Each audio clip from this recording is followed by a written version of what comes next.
2 साल से बीजेपी की सारी एजेंसीज कई रेड मार चुकी हैं, कई लोगों को गिरफ्तार कर चुकी हैं, लेकिन अभी तक एक भी पैसे का हेरफेर कहीं नहीं मिला, कहीं से एक भी पैसा नहीं मिला। अगर भ्रष्टाचार वाकई हुआ है तो इतने करोड़ों रुपए गए कहां? क्या सारा पैसा हवा में गायब हो गया? सच्चाई यह है कि किसी तरह का कोई भ्रष्टाचार हुआ ही नहीं। अगर होता तो पैसा भी मिलता। ऐसे फर्जी केस में आम आदमी पार्टी के कई नेताओं को इन्होंने अभी तक जेल में रखा हुआ है।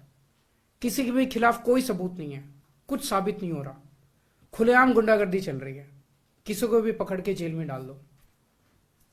अब बीजेपी मुझे गिरफ्तार करना चाहती है। मेरी सबसे बड़ी संपत्ति, मेरी सबसे बड़ी ताकत मेरी ईमानदारी है। झूठे आरोप लगा के, फर्जी सम्मन भेज के ये मुझे बदनाम करना चाहते हैं, मेरी ईमानदारी पे चोट करना चाहते हैं। इन्होंने मुझे सम्मन भेजे हैं।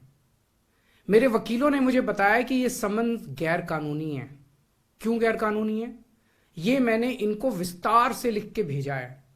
मैंने बताया है कि उनके सम्मन कैसे गैर कानूनी है, लेकिन उन्होंने मेरी एक भी बात का जवाब नहीं दिया। इसका मतलब उनके पास मेरी बातों का जवाब नहीं है। इसका मतलब वे भी मानते हैं कि उनका नोटिस गैर कानूनी है। क्या मुझे एक गैर कानूनी सम्मन का पालन करना चाहिए?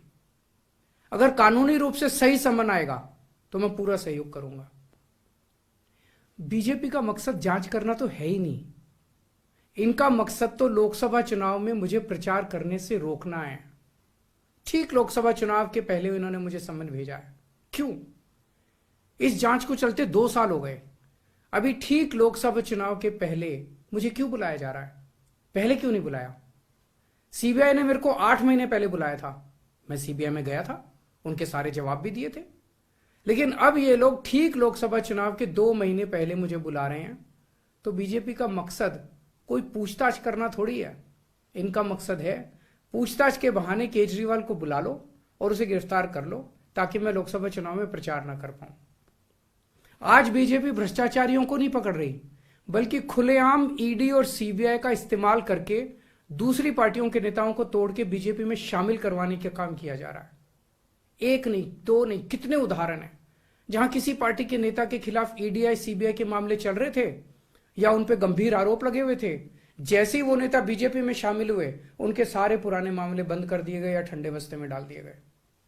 तो जो इनकी पार्टी ज्वाइन कर लेता है उसके सारे मामले रफा दफा कर दिए जाते हैं। जो इनकी पार्टी में नहीं जाता वो जेल जाता है। आज मनीष सिसोदिया, संजय सिंह और विजय नायर इसलिए जेल में नहीं है कि उन्होंने भ्रष्टाचार किया है, वो इसलिए जेल में है क्योंकि उन्होंने बीजेपी में शामिल होने से इंकार कर दिया है। आज हम बीजेपी का मुकाबला क्यों कर पा रहे हैं? क्योंकि हमने कोई भ्रष्टाचार नहीं किया। अगर हमने जरा सा भी गलत काम किया होता तो दूसरे भ्रष्टाचारी नेताओं की तरह आज भी हम बीजेपी में शामिल हो चुके तो होते आज तक। इस तरह देश के ईमानदार नेताओं को जेल में डाल के और भ्रष्टाचारियों को अपनी पार्टी में शामिल करवा के ऐसे तो देश आगे नहीं बढ़ सकता। ये क्या चल रहा है? ये जो कुछ भी चल रहा है बहुत खतरनाक है। ये हमारे जनतंत्र के लिए बहुत गलत है। इसे रोकना होगा। मैं हमेशा देश के लिए लड़ा हूं। मेरा तन मन धन देश के लिए है। मेरी एक एक सांस देश के लिए है। मेरी खून की एक एक बूंद देश के लिए है। मेरे शरीर का एक एक कतरा देश के लिए समर्पित है। हमें मिलकर देश को बचाना है। मैं पूरी जी जान से इनके खिलाफ लड़ रहा हूं। आपका साथ चाहिए। लेटेस्ट वीडियोस के लिए सब्सक्राइब करें हमारा चैनल नई ताजा न्यूज और दबाएं बेल आइकॉन ताकि आप मिस ना करें कोई भी अपडेट।